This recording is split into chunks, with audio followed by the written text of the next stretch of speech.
Welcome back to the Black Zeitgeist. 2020 has been crazy already, and it only gets crazier. This episode is going to be about Andrew Gillum and the incident in Miami. What are the facts of the case?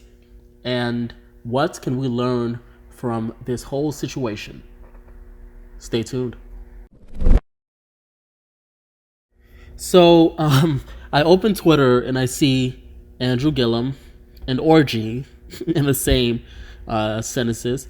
Then I'm like, what the heck? What's going on? I see pictures of the guy that apparently he was in the hotel room with. And he definitely looks like he is, on Instagram and showing off his body. And I'm like, okay, that's interesting. Then I find out after reading the Miami Herald's article that he was a male escort.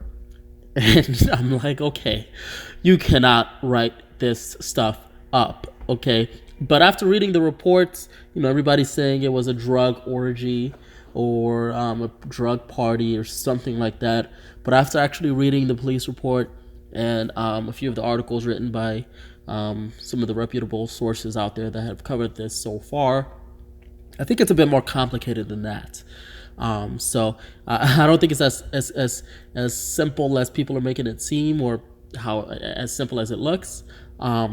People think it's some sort of drug fueled orgy. I think is it simply some guy overdosing on meth, and Andrew was caught in this because of his celebrity, or is it something totally different?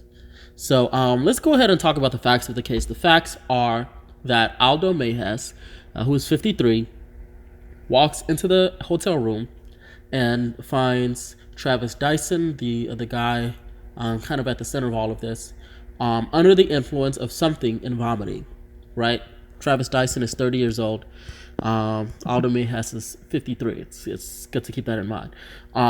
So it was later determined that Travis Dyson was using methamphetamine, and the rocks themselves were found on the bed by the police that was called. So Aldo Mejes performed CPR on Travis after he was vomiting clearly and was under the influence, and he calls the police. The police find the rocks, and he tells the police that he lent Travis his credit card to rent the room for the night and was supposed to meet up with him the next day.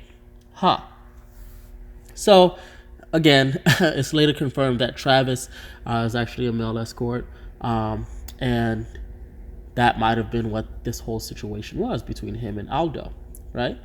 Aldo mentions that Andrew Gillum was actually in the restroom vomiting into the toilet. So he's unsure if Aldo and Andrew, I'm actually unsure if Aldo and Andrew even knew each other, but it was confirmed that Travis knew Gillum since last spring, but he didn't. But it wasn't confirmed that Aldo knows Andrew. So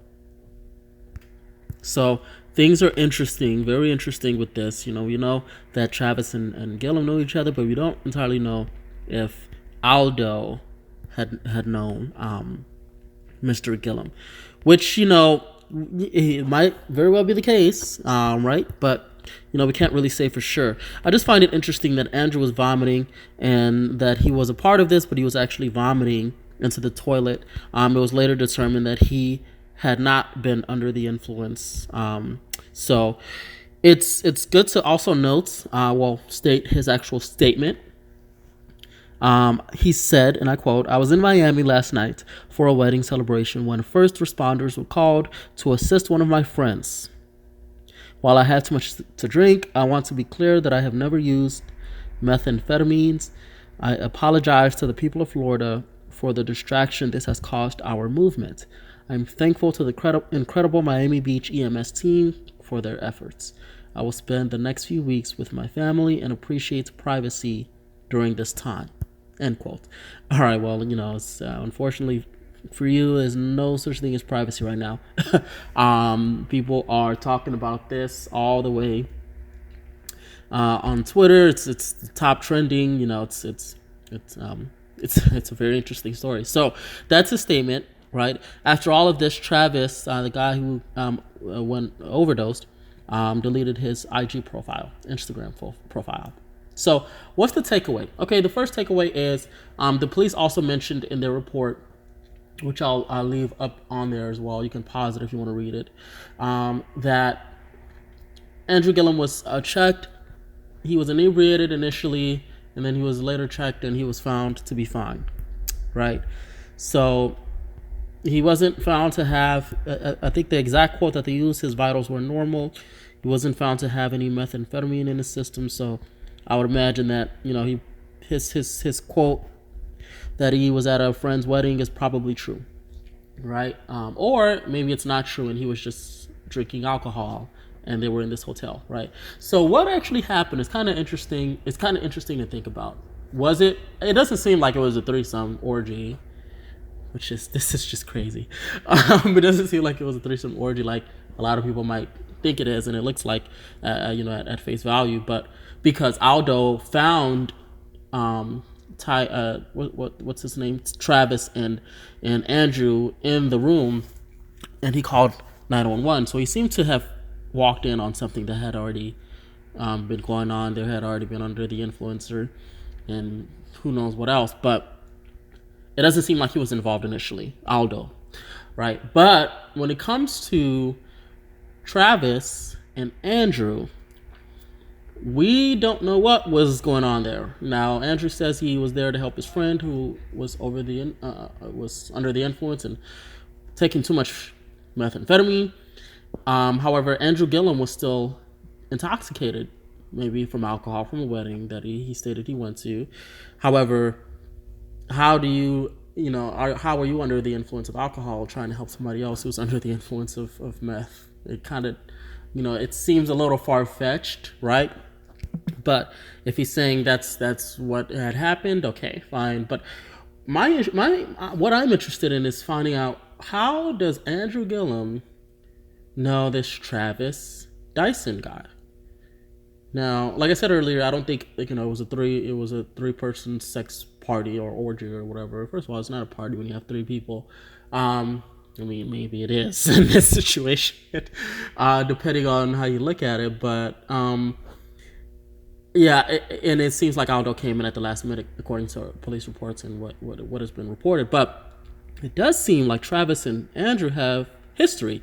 Now, in the Miami Herald story, which I'll link below, Travis stated that he has known Andrew since last spring.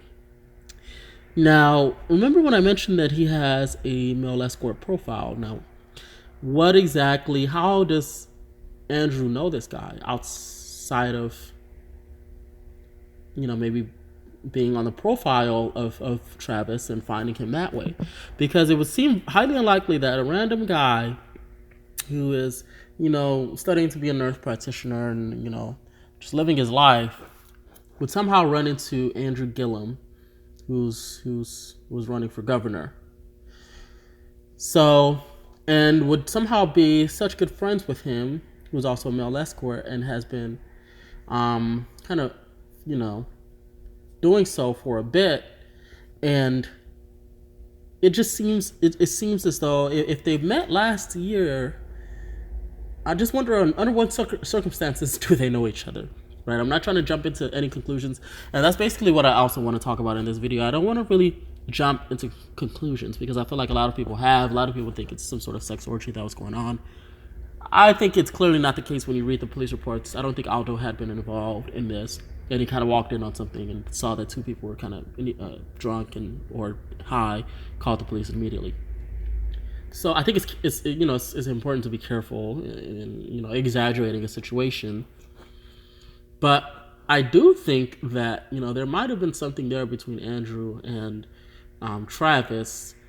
If you look at the pictures of his Instagram profile, he's very promiscuous with his pictures. So there's something there, right? But we don't know exactly what that is, right?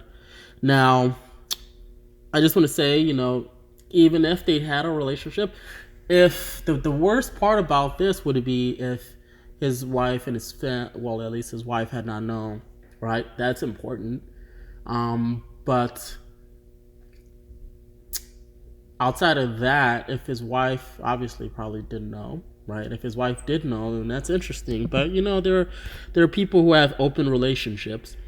But yeah, I just want to conclude that I don't think this was a three-person situation. I think maybe Travis and Andrew had met previously, and have been in contact since they met last spring. Maybe Andrew was looking for someone, and he might be in the closet or might be bisexual. I don't know. I think once you have children and you have a wife, obviously you're into women. But if you're also like, because you're into women enough to have children, but if you're also doing things with guys, you're probably bisexual, and this is unfortunately a situation that he has to deal with. But anyway, those are the facts of the case. The police reports and everything are there. I linked the two articles below. I don't think this was some rave sex orgy that I thought it was initially when I read the story, but